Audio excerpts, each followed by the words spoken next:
All right, here we go. Hello, everyone, and welcome in to another edition of the TSF GamePlan show. My name is Safwan Alvi. I will be your host, and I am joined, as always, by my partner in crime. He is a writer, he is a contributor of TriStateFootball.com, and of course, a friend. That is Brandon Lampley, and we are TriStateFootball.com. Be sure to follow us on all of our social media platforms on Twitter and Instagram at TS Football. Again, that's at TS Football. And make sure to subscribe to us on YouTube and like us on Facebook. Just type in TriStateFootball.com, especially on that YouTube channel where you can get coaches interviews, player interviews, pregame and postgame, right? When Tri-State Football is handing out awards after the season, right? During our big award show on youtube.com/TriStateFootball.com. You guys can see all of that content and much, much more. It is week 4 here in the playoffs in Southwest Ohio, and Brandon and I are going to get you ready for all the big matchups. We have so much to get into. And again, you can listen to our coaches' interviews and all of our content on TriStateFootball.com. Be sure to check that out. And Brandon, without further ado, we got a lot to get into, so we're going to get right into it. And we have to talk about the biggest game in the Tri-State area, and let's be honest, one of the biggest games in the entire country, right? The one that everybody's looking forward to. And there's a lot to talk about with the St. X and Elder game because behind the scenes, there is a lot that has happened with this game, right? St. X defeated Moeller last week, 17-13, and one of the, I would say maybe an upset because I think a lot of people did have Moeller winning that game, but St. X got the job done. Elder played one of the craziest games you will ever see against Princeton last week. It was 29-28 or 30-29, I think was the final score. It was 1 point, and just as insane, as crazy as a game. If you go to Twitter and you have that Elder Sports Network, just type in Elder Sports Network, you can actually watch the last 2 minutes of that game. One of the craziest games you'll ever see. But Elder did come out with the win there. So here we go. We have St. X versus Elder. He was adding Brandon back to the stage here. There we go. So we got St. X versus Elder again. How they got here, 2 GCL South teams, another rematch, right? Elder got the dub earlier this year. I think it was week 7 or week 6, one of the two. It was earlier in the season. Elder defeated St. X, Brandon. And part of this game, right? I'm going to let you talk. I just want to kind of give the context of what's going on. This Elder versus St. X game was originally supposed to be held at Mason High School, which has 7,000 people, right? And then over these past couple of days, there has been, I guess, an outcry. I wouldn't want to say complain as the word, but there was a lot of dialogue. There was a lot of talking about why is this game not at a bigger venue. Long story short, all that outcry worked because now this game is going to be held at Paycor Stadium, right, where the Cincinnati Bengals play football. So now there's going to be a bunch of people there, 20 to 25,000 easily, right? The students get to go. Everybody who wants the chance to get to watch this game will get to go and watch this game. All right, Brandon, I'm gonna turn it over to you. I'll stop talking. All right, tell me what we're looking at for this St. X versus Elder game. It is a rematch, and this is for the regional championship. Well, just a big time game for starters. These two teams obviously, very familiar with each other, and we got great talent on both sides of the ball, both sides of the field, I should say. Um, how can I put this? Saint X surprised me last week. I guess not really. They didn't surprise me with their play. I just didn't think that they would win. Um, we know that their defense can come to play, and I think you saw that last week when you put together all those players they have. It's almost like going up against a high major college defense, just Yep. as freshmen, I guess you would say, because they got 5 or 6 guys that are going to be playing at that level starting next year, and probably some underclassmen that we don't talk about as much that'll be there in the next couple of years. So that was a surprise. Of course, Elder, that was a wild game, wild situations, wild minutes, and they pulled it off. They should kind of be like some teams last week. I feel like they should feel fortunate, to advance.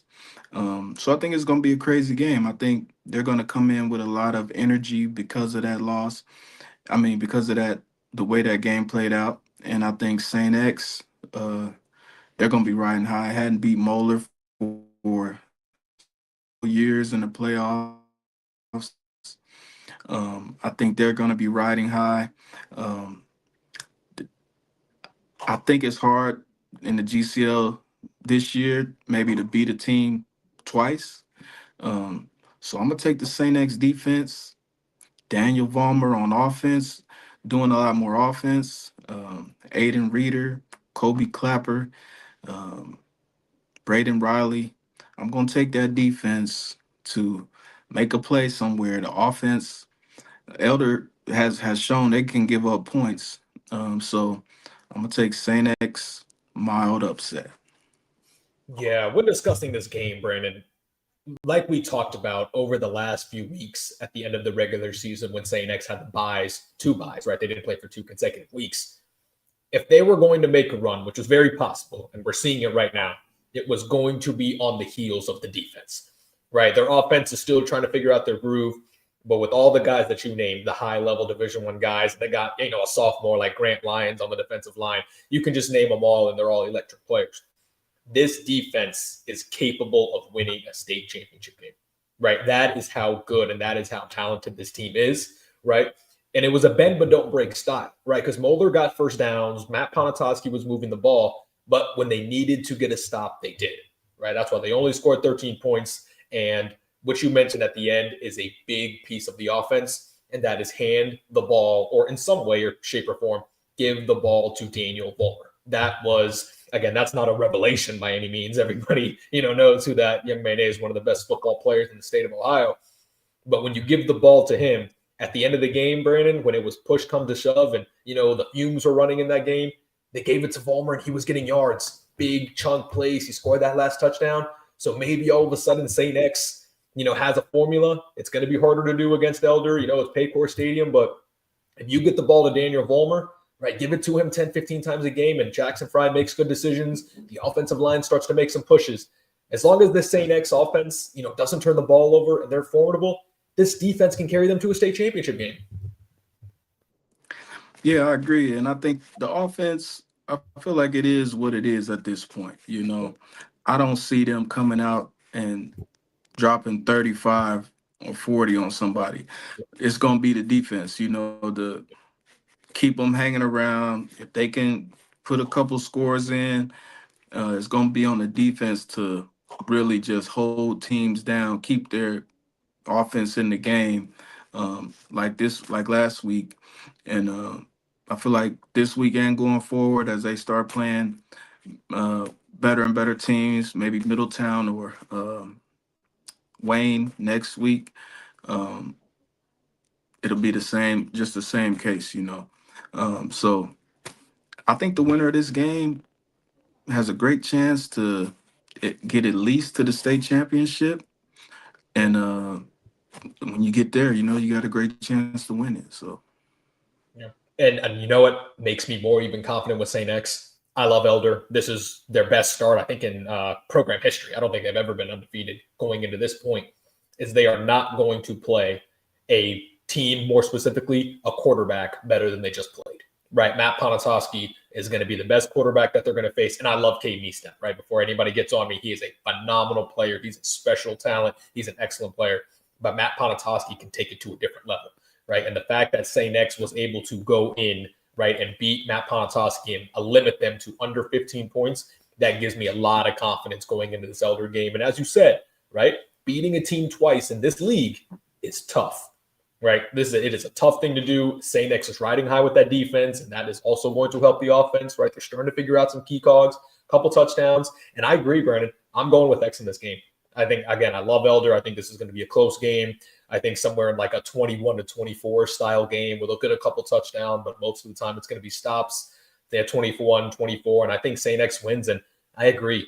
Whoever wins this game, they're going to win next week too. We're going to talk about the D1 Region 2 game, and I like both of those teams, but it's going to be hard to beat either one of these teams. Again, this game is going to be at Paycor Stadium, hopefully 20 to 25,000 people, just like the old times, Brandon, right? When they used to have the Elder versus Coleraine and the Moeller versus X games at Paycor Nippert Stadium, 20,000 plus, one of the best games in the entire country.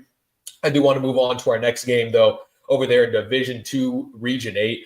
And real quick, with this Anderson versus Trotwood Madison game, I would like to take my semi-victory lap from our conversation that we had last week about the Anderson versus LaSalle game, right? And again, I had Anderson winning the game, right? Because I did have Anderson winning the game, but I remember you telling me it was going to be 3 touchdowns. LaSalle wasn't going to be able to stay in this game. It was going to I be think a dominating performance. And then turns I out that it was a one-score game, right? Late in the fourth quarter, LaSalle scored with 6:19 left to go, and they did have a chance to tie the game. So I would say, almost perfectly accurate because I did predict Anderson to win the game, but I think it would be close, and I knew LaSalle was going to stay tough. So I would like to take a victory lap, but I think you've got something to say about that. yeah, I give you your victory lap. I think they took I think they thought LaSalle would give up, or it was 35-14 at halftime. Yeah, So it was dominating at first for Anderson. Correct. I mean, I think some kids, young kids, thought about this one. We've been doing this to everybody. This game is over with, and came back. But I give you that one. But you know, I give you that one. Again, I did have Anderson winning the game, so I did have Anderson, but late in the game, yes, as I see here, 6:38 left to go. LaSalle did score a touchdown, so it wasn't you could say garbage time, but there was a lot of time left in that game, right? It was 28-35 with 6:19 left to go, right? So that was a close game because LaSalle, they're well coached, right? They won a state championship game, so I just wanted to say that real quick. But let's go and move forward against with that Trotwood Madison game, Brandon. Anderson's been awesome all year, right? This Trotwood Madison team is really good. They run the ball so effectively. Tell me about this Trotwood Madison team for those, who may not be familiar because they're not, specifically in this Southwest Ohio area. They're a little bit northern, right? Tell me about this team and what to expect from them against this Anderson squad. Man, a lot of speed out there on the field. Great skill players at running back, at wide receiver. Um, I would liken them to maybe like a Princeton or a Wynwoods, just with the pure amount of speed and athletes that they can put on the field and put in space. And I think we saw that last week against Harrison, that there was just no match for, no match for the speed. And they got guys returning kicks. They got guys hitting them with the big play. They're a big play team that can several guys that can get loose on you um, at the snap of a finger. So you have to be really on your toes to deal with that. That's why I kind of expect a high scoring game here, and it could still be a 2 touchdown victory, but this could be one of them games you look and it's like 52-35 or 52-42, something crazy like that. Um, but I've been rolling with Anderson all season. Um, Gonna have the home advantage in Westchester, not terribly far. Would have to travel a bit further, and that experience from last year. A lot of guys feel like they're hungry to get back, and still passing the ball well. Um, Tyson Weaver, I think he had 180 yards receiving last week. Owen Scoff over 70 yards rushing to go along with his passing. Uh, Anderson, they're gonna move the ball. They're gonna score points. Just gonna be, how many stops can they get? They've been playing well on D, but how many can they get to make separation? So, and get teams out of the game. So I'm gonna roll with the Raptors. Keep rolling with them this week. Yeah, and the big thing with Anderson, as we continue to talk about, and we did it last year, and we're going to do it this year because this is where it matters, is that defense, right? Because Anderson has made it to these games before, but they haven't been able to take that next step because of the defense. That Brandon has changed, right? They have a lot of guys on defense. LaSalle averaged less than 3 yards per run, right? We know Trotwood Madison likes to run the ball, they like to use their athletes. So that defense that has earned the respect, right, of all the people in the tri-state area, right? They got high-level Division I athletes, right? Antoine Higgins, right? The name goes on and on. This Anderson defense is going to have to step up, right? Because I think we all trust them to go get you 35 to 42 points on almost anybody, right? Which is such a respect to them. But I think we also respect their, defensive play to get a couple stops, maybe get a couple turnovers. And that is ultimately, Brandon, what it's going to come down for this Anderson team. Yeah, I think Anderson is a 3-stop team. If they can get 3 stops a game, I think the game is over. And that sounds crazy to talk about, but If they can get 3 stops, I mean, I think the game is out of reach because I think they're going to score. Um, what they've shown me is that they're going to score and score. A lot most of the time. So, um, like you said, defense can get a few stops, get some separation. I think they'll be fine. Yeah, and this game is going to be played actually in Westchester over at Lakota West High School. So if anybody is in the area in the Westchester game, be sure to check that out. As you mentioned, it's going to be probably a very high scoring game. Both teams are probably going to get over 30 points. It's going to be kind of high firing, fireworks all over the place. Again, Anderson, they are on their quest to go back to the state championship game and another big test coming this week. And just pointing out that Trotwood-Madison game, they dominated Harrison last week, right? For those of you not familiar, they dominated. They took it to Harrison last week. And remember, Harrison beat Kings, right? The number 2 seed over there in Division II, Region 8. Harrison beat them, right? They were feeling good, but Trotwood-Madison, Brandon, they put a stop to that very quickly. So they're playing with a lot of confidence going into this game. Offensively and defensively, Harrison, they could barely move the ball. So, just a total dominant effort, like you said. Absolutely. I do want to move on to our next game, staying in Division 1, but we are going to Region 2 right here, right? And we're talking some history with the Middletown Middies. They are in the regional championship, Brandon, for the first time ever, right? First time in program history. And they have a lot of historically great players that have gone through that program. We're talking the Chris Carters of the world, and then relatively recently, the Jalen Marshalls of the world, even Kyle Schwarber, who many of you know as a baseball player, but he played football as well, right? These type of guys have come through the program. But Brandon, their first ever regional championship appearance, they're taking on Huber Heights Wayne, right? Another team that's a little bit northern, kind of in the middle of Ohio. So Brandon, tell me about this Middletown team, this Cinderella run that they're on. They are the 1 seed, so they are living up to their name. They're playing against Wayne. What are you looking for in this game? Well, I think that season is going to continue this week. I think this is a great matchup for Middletown. Similar to when they played Princeton, it's just a good matchup. They got to be worried about the wide receiver, Jameer Brown, I think it is, Ohio State commit. He's only a junior. 2 touchdowns last week, 1 as a punt return, 1 on a little, rush. He can do it all. But I think Middletown's got enough athletes to, bother him, combat the athletes of Wayne. And, I like JoJo Ward, plays a little quarterback, plays a little running back. Ace Cooper at wide receiver. They got a lot of speed and talent themselves. But the Middletown defense, I think is set them apart a little bit. My guy C.J. Bryant, J.D. Singletary. Imagine those guys grew up in Hamilton, man. Could have been on Hamilton's team. What C.J. Bryant used to be, and look what they've done out there, along with the other talent at Middletown. And I think they're gonna get through this one as well. Big win last week. I was a little nervous for them last week against Springfield because of their history, what they've done, and shut them down. And I think they have a good chance to, get a good win this week and move on to semifinals. Take Middletown. I'll take them by 10. Yeah, CJ Bryant, 113 tackles this year. JD Singletary, 15 sacks, right? The senior duo was incredible. And then you also had Virgil Coleman over there in Middletown who had 5 interceptions. This defense is stifling, Brandon. They are playing with an attitude. They are playing with an emphasis, right? They shut out their opponent last week, right? 14-0 this late in the playoffs. That is impressive. They're fast. They're physical, right? And as you mentioned, Jameer Brown, he's one of the 5 best players, I think, in the entire country next year so far as he's ranked. That could change. He's a junior.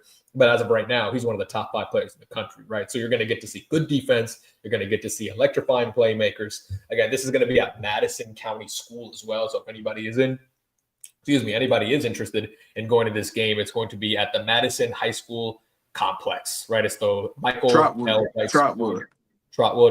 Oh, yeah, at Trotwood. Correct. It is at Trotwood, right? That's the complex. It's the Michael L. Wright Sportsplex over there in Trotwood, if anybody is interested in going to that game. And the winner of this game. Yeah, which go I ahead. don't agree with, by the way. Mhm, As the one seed, I agree it's mhm. neutral site. That's a little too close to Wayne, in my opinion. Correct. Um, if you're gonna do neutral site, I still feel like it should uh, be truly neutral, or it should be a tad closer to the higher seed. But that's just my feelings on that. So, Yeah. So in terms of a neutral, would that be maybe Xenia? Would that be maybe somewhere in that area, or would that still be a little bit closer to uh, Charlotte? yeah, I think neutral would be like around uh, Franklin, maybe? Springboro, Franklin, Yeah. or maybe West Carrollton. I know it's probably not a nice field up there, maybe, Mhm. or big enough, but I feel like that would be a good range, And but yeah, Trotwood, that's a good trip for Middletown and not terribly far for Wayne, I feel like. So Mm. Another thing to keep in mind about these two teams have really good fan bases. So I think you really could put them in a neutral site and they could probably get you 10 to 15,000 in the stands, right? Wayne is a historically good school. Middletown, again, historically, a lot of good players. I think you could put them in a neutral conference or neutral site zone and give you 10 to 15K. So I agree with you. It should be a lot more neutral field than that. And Brandon, last game I want to talk to you about is the Indian Hill versus Valley View game, right? Division 4, Region 16. Maybe one of the biggest upsets that we saw last week, right? Not according to the seeding, right? Because Indian Hill was the number one seed going into this, but they beat Taft 25-19, and Taft came in maybe the hottest team in the entire state of Ohio, right? They were absolutely annihilating teams. It was like 250-7. Taft was beating their teams in the last 8 to 9 weeks. They had only given up one touchdown since Labor Day, et cetera, et cetera. But Brandon, that comes to an end because Indian Hill defeated Taft and the biggest win that they've had in their program's history. Tell me about this Indian Hill, team. They got Devlin Daniel, right? He's a superstar in this Valley View team, right? They're a dominating force. For those of you not familiar, they were in Division 5 for a little bit, right? Valley View, and then they jumped up to Division 4, and they've again been winning a lot of games. This is going to be a very interesting game to see how Indian Hill bounces back in a very emotional win versus a Valley View team that's always in this spot. well, the defense, truly impressed me last week. Um, Taft came in averaging around 50 points, and to be held to 19, that's a great effort with the type of athletes that they have. Much different type of game it'll be this week. Valley View, a big time rushing team. They like to be physical, run the football. I think that plays even more into Indian Hills style of play. They won't mind with Evan Briggs and Devlin Daniel, those linebacker positions. They won't mind stepping in and trying to lay some pads on some guys. And I think those two will do the same on the offensive end. Taft really kind of held down Daniel and allowed Riggs to, get going. So they kind of got a two-headed thing going on there of, who are we trying to stop? Who are we keying on? And the other one can make you pay. So I'm going to take Indian Hill in this one. I think this is like a GCL South type game. No, I think this is like a 21-17 game or 13-10 game. I think it's gonna be real physical, not a lot of offense. Um, the clock's gonna be ticking. Both teams want to run the ball, and it might take who can get a key stop here. I'm going Indian Hill. That's who's my local team. Got good players, so I'll take the Braves. Yeah. Valley View comes into this game 11-1. They've won 11 consecutive games because their only loss was up there to Coldwater. Remember 49-48 in week 1, that Valley View game. We know Coldwater is a very big powerhouse. I believe in Division 6, if I'm not mistaken. Division 6 or Division 7, one of the two. And that was their only loss. Valley View has won every single game since, and they are relying on their duo, their junior duo, the Brody, right? It's Brody Gibbs, and then it is Anthony Brody. Valenti. Anthony Yes. Valenti. Yep. And just a lot of good players over there. Brody Hopkins, and then Brody Gibbs. Those are the two guys I'm looking for Valley View. Brody Hopkins and Brody Gibbs, right? Both with the name Brody. Hopkins with 865 rushing yards, Gibbs with over 1,100 passing yards, and they're both juniors, right? So they're going to be good again next year, which again is nothing new for Valley View. But Brandon, this is just like Middletown we talked about. This is arguably the best season in the history of Indian Hill. So they're savoring it. They're doing it one game at a time, right? And when you're at this point, Coach Rodenberg has been there, done that. I think Indian Hill is going to come ready, and like you said, it's going to be a fast-paced game, but it's going to be a very entertaining game to watch. Yeah, I think Coach Rodenberg, played a big role in that win last week. I think, obviously, but I think the coaching experience in those type of games uh, helped him out a lot, making some adjustments and things like that, and the scheme going in as well. So, yeah, definitely, they have that on their side, and yeah, I'm going with them. Absolutely. I am going Indian Hill in this game, too. I think they continue to roll. Again, this is going to be a really close game. And for those interested, this is going to be a relatively local game. It's going to be at Fairfield High School, right? So this game, is going to be here locally. So, Brandon, again, what you were talking about with that Middletown-Wayne game, it's obviously not going to be a far drive for Indian Hill, but they are the higher seed, right? So if you're going to make this a neutral site game, I should put that in air quotations, maybe favoring, the higher seed. So, Brandon, this is kind of what you're talking about, alluding to the previous game. Yeah, this is a good example. And I mean, it's kind of maybe similar to, that ride for Valley View will be, kind of tough coming down Route 4, probably. They probably will come. But yeah, this will be a good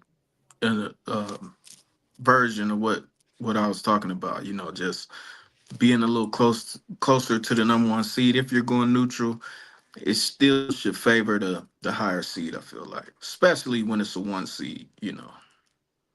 Absolutely. And I do want to remind everybody who's listening that over there in Eastern Indiana, we still have a team that's playing right now in Semistate, because next week they're going to play their state championship games. Indiana is a week ahead of Ohio. We have Milan taking on South Putnam. So be sure to check out TriStateFootball.com for that breakdown. And then obviously the Underground Sports Shop scoreboard at TriStateFootball.com.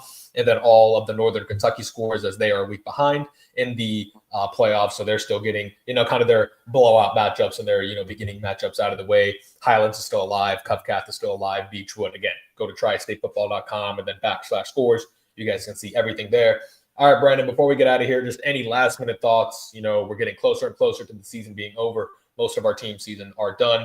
Anything to look out for this week, or just anything that has stood out to you in the playoffs so far, as kickoff is now just under 48 hours away? Well, anything can happen. And we got higher seeds, we got favorites. But as we know, anything can happen. So, I'm just keeping my eye on, if there's something that's going to surprise us come Saturday morning. So I'm looking at everybody. And as we're getting down to the wire, that's what I'm paying attention to. Absolutely. Again, there's so much to get into, right? We are in the heart of the playoffs. We got big matchups happening everywhere. We want to thank you, everyone, so much for joining. If you were listening, right? If you were watching, we appreciate it all the same. Again, for Brandon Lampley, I am Safwan Alvi. We hope you enjoy the Friday Night Lights, and we will talk to you next time on the TSF GamePlan Show.